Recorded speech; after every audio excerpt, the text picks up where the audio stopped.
Olá, seja bem-vindo a mais um podcast 15 minutos da Gazeta do Povo. Eu sou Mariana Braga. E eu sou Frederico Juncker. Hoje nós vamos falar sobre a Câmara ensaiar rebelião contra Lula, mas Mota ajudar governo e adiar decisão sobre IOF. A matéria na Gazeta do Povo é de Wesley Oliveira. O plenário da Câmara impôs na segunda-feira uma derrota ao governo do presidente Luiz Inácio Lula da Silva ao aprovar com 346 votos requerimento de urgência para sustar o decreto do Executivo que aumentou as alíquotas do Imposto sobre Operações Financeiras, o IOF. Houve apenas 97 votos contra a urgência da medida. Apesar da pressão de líderes da oposição e de partidos do Centrão, o presidente da Casa, Hugo Mota, deu sobrevida ao Palácio do Planalto ao adiar a análise do mérito da proposta. Frederico, mais uma situação aí em que a gente vê que quem manda é o Centrão? Pois é, Mari, você vê aí nessa queda de braço entre o Poder Executivo e o Congresso Nacional, agora o Centrão pesou a sua força, tendo essa votação aí maciça contra o governo. Foram 346 votos, dos quais 225 de deputados, que integram partidos da base aliada do governo com cargos ministeriais. 12 cargos ministeriais de partidos aí que votaram contra o governo nesse requerimento de urgência para aprovação, eventualmente, no segundo momento, da diminuição do IOF que o governo está tentando aí aumentar via decreto.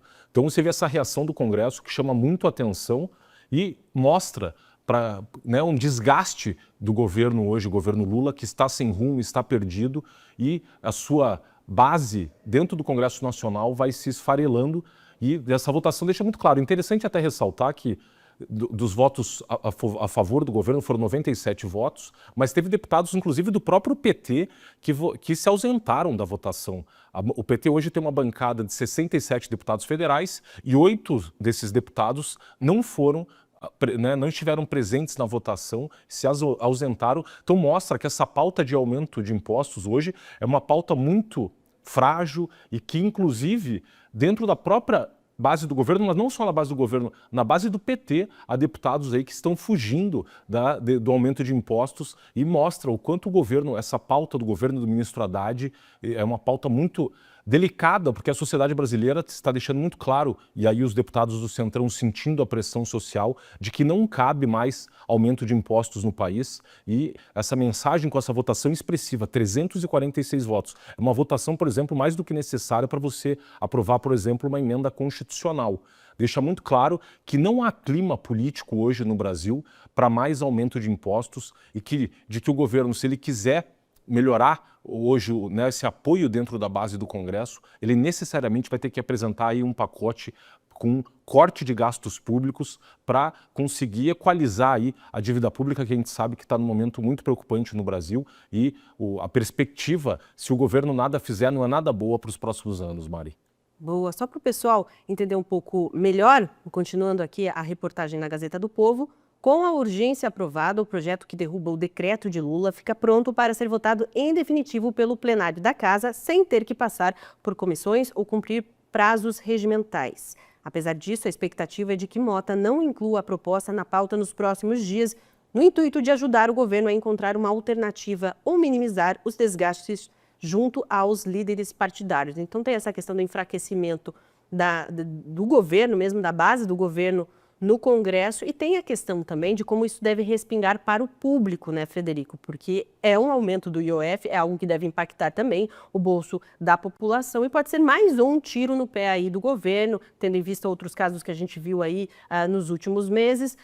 O aumento de impostos frequente aí do governo Lula, que a gente sabe que a cada 37 dias teve um aumento, uma criação de um novo imposto, e aí vem como naquela história, na onda do Pix, que enfraqueceu bastante o governo. Com certeza, Maria, uma sucessão aí de fatos negativos para o governo. E o aumento do IOF, por que ele é tão sensível para a sociedade e teve uma reação tão enérgica, especialmente no meio empresarial, as federações das indústrias, Febraban e uma série aí de entidades do setor produtivo do Brasil? Porque ele é um imposto sobre circulações financeiras. Basicamente, é um imposto que vai incidir sobre o mercado de crédito, o mercado de seguro, o mercado de títulos mobiliários e o mercado de câmbio.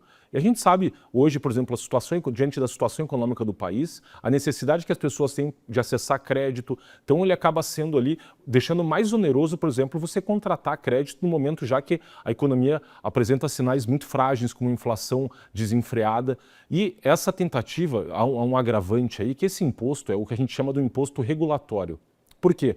Porque o fim dele não é arrecadação de recursos para fazer frente às despesas públicas. O objetivo dele principal, é o que a gente chama de objetivo extrafiscal, é de desestimular ou estimular determinados comportamentos. Então, quando você, por exemplo, aumenta o IOF, claramente você vai limitando o acesso ao crédito. Como você torna o crédito mais caro, você, né, diminui ali o crédito disponível no mercado para as empresas contraírem financiamentos. Da mesma maneira, o câmbio. Se você aumenta o IOF sobre o mercado de câmbio, isso vai ter um impacto, né, claramente sobre as transações feitas aí, por exemplo, de compra e venda de dólares e na questão da valorização e desvalorização do real. Ou assim também no mercado de seguros e também no mercado de títulos aí, de créditos, títulos mobiliários. Então, esse é um imposto que ele não é pensado para arrecadar, mas sim para regular o comportamento dos agentes econômicos nesses mercados tão sensíveis, como eu falei, que são o mercado de crédito, o mercado de seguros, o mercado de câmbio e o mercado de títulos imobiliários. E a maior crítica aí que tem sido feita contra esse pacote do governo que pretende aumentar o IOF, aumentou e agora o governo, o Poder Legislativo quer caçar esse aumento, é que ele tem sido desvirtuado o seu fim. Só para dar um exemplo também de um outro tipo de imposto que tem um objetivo extrafiscal, por exemplo, o imposto contra o cigarro, né, dos cigarros e bebidas. Você cobra uma taxa muito maior porque você não quer que as pessoas consumam álcool ou cigarro. Então, o fim principal desse tributo não é arrecadar, mas é você desestimular um comportamento social. Então, você vê que quando o governo desnatura o objetivo do IOF, porque ele tem um impacto maciço nesse mercado aí das operações financeiras, você acaba, né, tendo um efeito desestimulante sobre a economia, e aí vem a crítica porque o fim dele não deve ser arrecadatório. O governo estava projetando arrecadar com o IOF aproximadamente nesse ano 25 bilhões de reais e no ano que vem 40 bilhões de reais. E ainda mais uma questão muito agravante que é o governo não só não tem sinalizado com o aumento dos gastos públicos, né? Porque a gente, quando vai pensar em orçamento público, você tem lá duas colunas, a coluna das receitas, que são dos impostos cobrados da sociedade, e as das despesas. O governo, em maio desse ano, o governo Lula editou uma medida provisória concedendo benefícios envolvendo a tarifa de luz, por exemplo, em que 16 milhões de brasileiros não pagarão mais a conta de luz, e também uma redução para quase 55 milhões de brasileiros, que vai custar 3,6 bilhões de reais por ano e pode encarecer a conta de luz para a classe média entre 5% a 7%. Então veja, no mesmo momento em que o governo, né, ele vai tentando aumentar os impostos aí e vai penalizando o setor produtivo, ele anuncia uma medida que vai onerar ainda mais também os gastos públicos e vai distribuir os custos dessa medida, esse populismo tarifário, com a classe média. E daí vem essa reação enérgica do Congresso nesse momento, não só dos deputados da oposição, mas também dos deputados do Centrão, de que ou o governo muda aí nessa tendência da sua política econômica de aumento dos gastos públicos, ou eles não vão mais suportar e apoiar o governo, e aí inclusive sinalizações de partidos importantes hoje da base aliada, como é o caso do PP e do União Brasil, que formaram uma federação que conta hoje com 109 deputados federais, que já estão dando também sinais de que podem vir a sair da base do governo, já flertando inclusive com a oposição nas eventuais eleições, na candidatura aí, eventual candidatura presidencial do presidente Bolsonaro, de outro político à direita, nas eleições de 2026, o que é um sinal também preocupante para a base do governo Lula, que vai mostrando que ele vai, inclusive, perdendo apoio já para as eleições de 2026. Ótimo, Frederico. Até para a gente falar sobre essa questão de esfriar pautas no Congresso, né? Tem mais um trecho aqui na reportagem bem interessante. Depois disso, na primeira semana de julho, a expectativa é de que os corredores estejam esvaziados no Congresso em função do evento organizado pelo ministro Gilmar Mendes do Supremo Tribunal Federal em Portugal. Assim como Hugo Mota, o presidente do Senado, Davi Alcolumbre, também deve liberar os senadores nesse período. A gente pensa ali, ok, julho, recesso, Mas isso tem acontecido já frequentemente, outras viagens também com os presidentes, né, da Câmara, do Senado, viajando com Lula para a China, a gente viu outro, ou até mesmo, né, para acompanhar o conclave no Vaticano, e a gente tem visto essas pautas se esfriarem. Então tem a questão econômica aí, a questão que envolve o aumento do IOF, tem também a questão do PL da anistia, são pautas que estão enfraquecendo à medida que esses eventos vão aparecendo ali no Congresso, né, Frederico? Pois é, Mari, você vê que nesse momento também o presidente Hugo Mota fica numa posição muito delicada, porque a gente sabe, por exemplo, o PL da anistia está mais associado a uma pauta da oposição, né? Especialmente o PL, que também fez um esforço para recolher as assinaturas e votar o requerimento de urgência. Ele conseguiu naquele momento ali 264 assinaturas e também, só que aí você vê que a pressão do governo acabou funcionando e o Hugo Mota recuou, não só do governo, mas também dos ministros do Supremo Tribunal Federal. Mas agora, nessa questão dos impostos, você veja que, mesmo diante da pressão do governo, o Hugo Mota colocou em votação, diferente do PL da anistia, que ele nem quis botar em votação o requerimento de urgência. Nesse caso, ele colocou em votação ontem esse requerimento de urgência, ele foi aprovado e agora ele só está segurando a votação do mérito. Como você bem lembrou, na semana que vem também nós teremos aí as festas juninas nos estados do Nordeste, então grande parte dos deputados aí do Nordeste acabam indo para os seus estados para participar dessas festividades que são importantes ali para eles do ponto de vista né, das suas bases eleitorais. E também esse evento em julho aí, o famoso Gilmar Palusa, que é o evento que ele reúne lá uma série de juristas, né, ministros de tribunais superiores, políticos em Lisboa anualmente. Então você vê, nesse sentido, o Hugo Mota colaborando com o governo para tentar dar um pouco mais de tempo para o governo eventualmente negociar um pacote aí, que necessariamente o Hugo Mota reforçou isso, tem que passar pelo corte de gastos públicos e, infelizmente, o governo federal, nesse sentido, tendo na contramão né, dessa vontade do Congresso de redução dos gastos para que não seja necessário os impostos serem aumentados nesse momento, já num momento da situação econômica do país tão fragilizada. E ainda também alguns fatos agravantes também da posição do governo, Mara, que, por exemplo, o déficit das empresas estatais. Ao mesmo tempo que o governo quer aumentar os impostos e sufocar o setor produtivo, você tem as empresas estatais dando prejuízos cada vez maiores. Os Correios, por exemplo, deram um prejuízo em 2023 de 600 milhões de reais, no ano passado de 2,6 bilhões de reais e somente no primeiro trimestre desse ano 1,7 bilhões de reais. Então, você vê essa incapacidade do governo de fazer a gestão das empresas estatais que,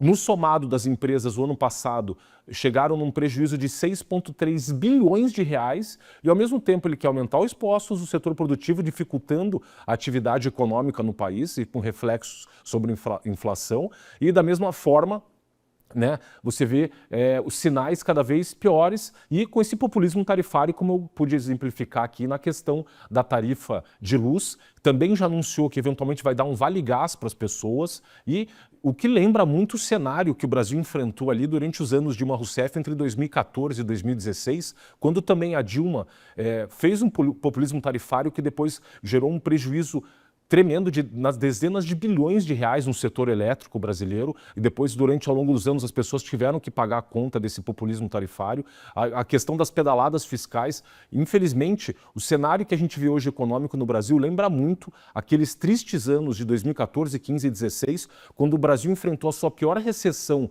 desde a crise de 1929, o desemprego que chegou a atingir a cifra de 11% da população, mais de 11, 12 milhões de desempregados e por todos os sinais aí que o governo está dando, ele está embarcando pelo mesmo caminho que o Brasil já enfrentou lá em 2014, 15 e 16. Até me lembro aqui de uma frase do Karl Marx, né, que ele diz que a história primeiro acontece como tragédia e depois como farsa. Infelizmente, parece que nesse momento estamos vivenciando essa farsa de políticas que já não funcionaram lá em 2013, 14 e 15. A gente sentiu os efeitos dessas políticas equivocadas na economia e o governo Lula vem repetindo a fórmula do que já não funcionou e os sinais são alarmantes com esse risco aí, inclusive, de uma dívida pública extrapolar até 90%, chegar até 90% do PIB já em 2026 e 2027, com um risco, eventualmente até, que a gente já viu em outros estados do Brasil, como Minas Gerais e Rio Grande do Sul, de congelamento de salários, até de inadimplência no pagamento dos salários de servidores públicos. Então, necessariamente você vê essa pressão do Centrão, porque os indicadores econômicos são muito perigosos e alarmantes, e aí essa pressão sobre o governo para que ele reveja a política econômica e a política fiscal. E dando bastante trabalho para o governo também, né, fazer essas articulações. Inclusive, nessa reportagem da Gazeta do Povo, você encontra ali Lula durante o evento no Canadá, no evento do G7, tentando essa articulação direta também com Hugo Mota. Todas as informações na Gazeta do Povo. Obrigada, Frederico. Amanhã tem mais 15 minutos na Gazeta do Povo. Espero vocês.